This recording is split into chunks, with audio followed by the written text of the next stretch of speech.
What's going on YouTube? I am back with another video, and today we're going to be talking about the Air Jordan 4 that I picked up. So I picked up the Air Jordan 4 in cool gray, as I'm sure many of you did, either last weekend or the weekend prior when they actually released.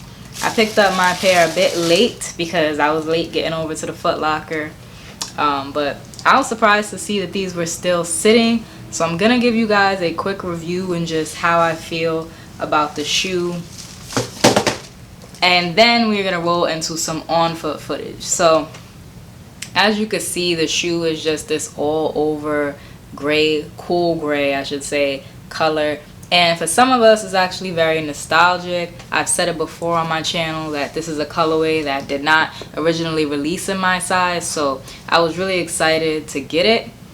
And now I've added to the arsenal, and I can't complain. It's clean. You know, you can wear this with anything. It's just gray, white, with a little bit of black in the sole, or the midsole rather. And then of course you have the chrome hit on the back.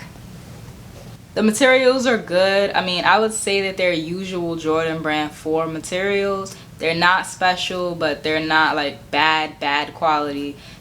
There's definitely no glue stains, no loose threads or anything like that on my pair. I was very surprised to see that. So they're very well constructed. I will give that to Jordan brand. The air bubbles are clear.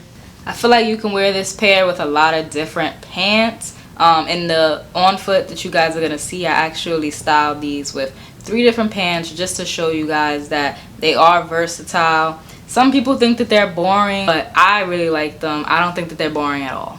There's not much more to say, guys. I'm sure you've seen this on many other YouTube channels. So let's roll right into that on-foot footage.